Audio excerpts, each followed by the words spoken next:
Horton Hatches the Egg by Dr. Seuss. Sighed Maisie, a lazy bird hatching an egg. I'm tired, and I'm bored, and I've kinks in my leg from just sitting here day after day. It's work. How I hate it. I'd much rather play. I'd take a vacation, fly off for a rest. If I could find someone to stay on my nest, if I could find someone, I'd fly away free. Then Horton the elephant passed by her tree. Hello, called the lazy bird, smiling her best. You've got nothing to do, and I do need a rest. Would you like to sit on the egg in my nest?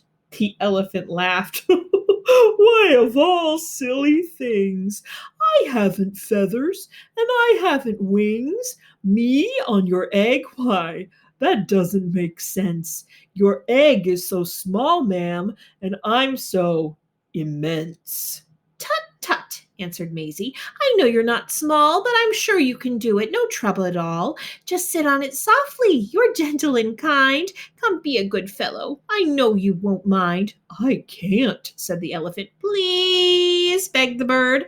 I won't be gone long, sir. I give you my word. I'll hurry right back. Why, I'll never be missed. Very well, said the elephant.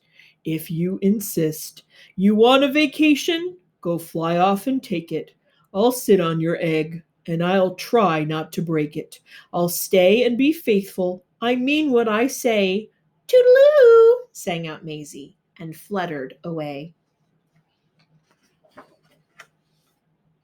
The first thing to do, murmured Horton. Let's see. The first thing to do is to prop up this tree and make it much stronger. That has to be done before I get on. I must weigh a ton. Then carefully, tenderly, gently he crept up the trunk to the nest where the little egg slept.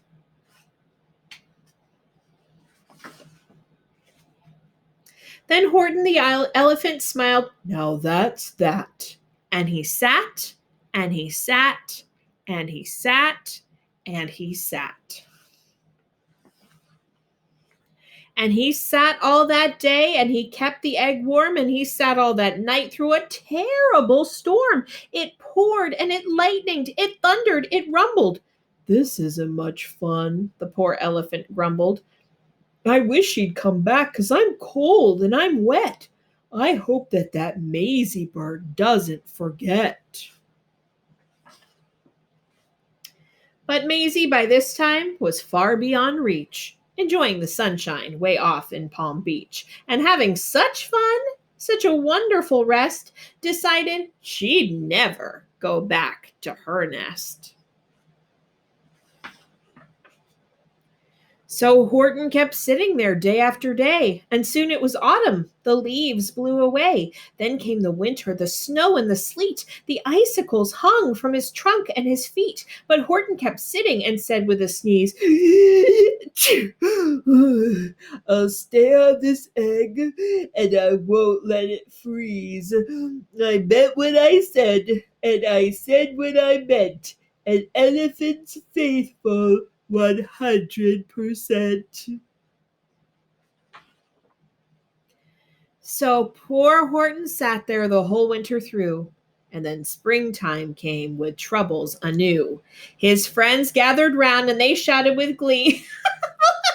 Horton the elephant's up in a tree! They taunted, they teased him, they yelled, How absurd! Old Horton the elephant thinks he's a bird! They laughed, and they all ran away. And Horton was lonely. He wanted to play, but he sat on the egg and continued to say, I meant what I said, and I said what I meant. An elephant's faithful 100%. No matter what happens, this egg must be tended. But poor Horton's troubles were far, far from ended. For while Horton sat there so faithful and kind, 3 hunters came sneaking up softly behind. He heard the men's footsteps. He turned with a start. 3 rifles were aiming right straight at his heart.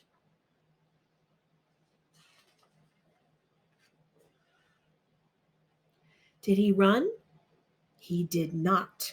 Horton stayed on that nest. He held his head high and he threw out his chest. He looked at the hunters as so much to say, "Shoot if you must, but I won't run away.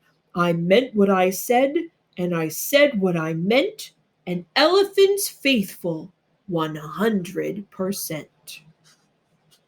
But the men didn't shoot, much to Horton's surprise.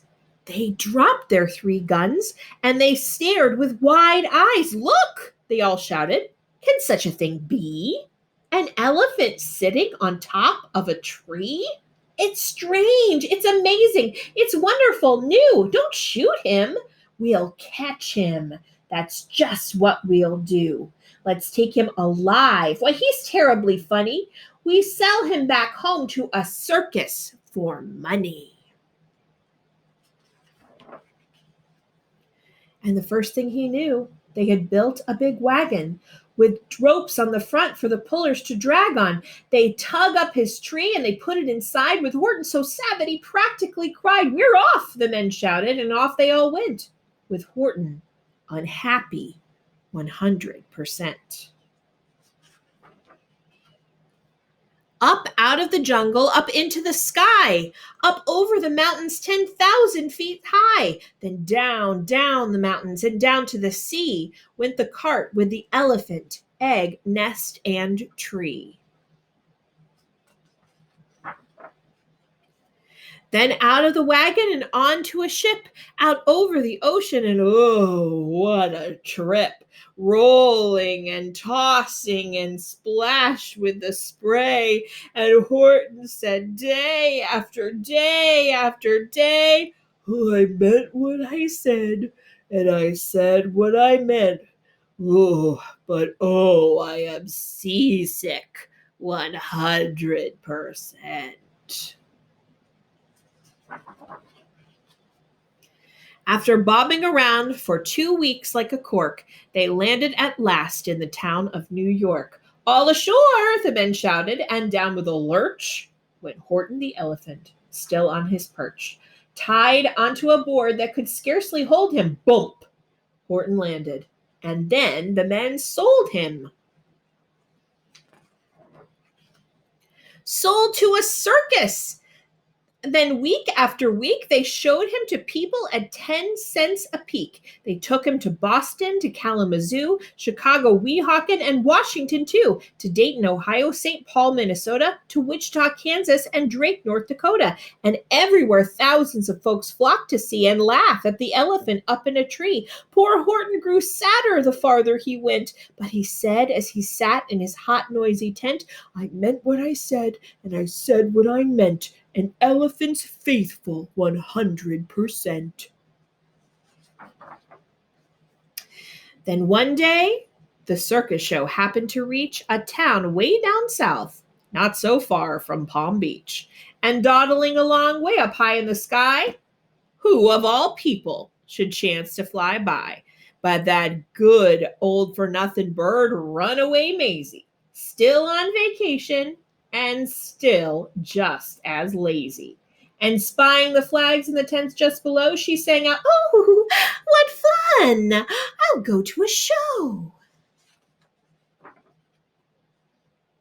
And she swooped from the clouds through an open tent door. "Goodness gracious," gasped Maisie. "I've seen you before." Poor Horton looked up with his face white as chalk. He started to speak, but before he could talk,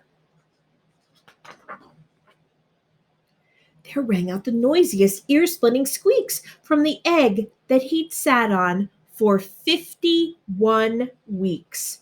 A thumping, a bumping, a wild, alive scratching. "My egg!" shouted Horton. "My egg! Why, it's hatching! But it's mine! Screamed the bird when she heard the egg crack. The work was all done. Now she wanted it back. It's my egg, she sputtered. You stole it from me. Get off of my nest and get out of my tree. Poor Horton backed down with a sad, heavy heart. But just at that instant, the egg burst apart. And out of the pieces of red and white shell from the egg he'd sat on so long and so well, Horton the elephant saw something whiz. It had ears and a tail and a trunk, just like his. The people came shouting, "What's all this about?" They looked and they stared with their eyes popping out. They cheered and they cheered and they cheered more and more. They'd never seen anything like it before. My goodness, my gracious, they shouted, my word, it's something brand new. It's an elephant bird. And it should be. It should be. It should be like that. Because Horton was faithful. He sat and he sat. He meant what he said, and he said what he meant. And they sent him home happy, 100%.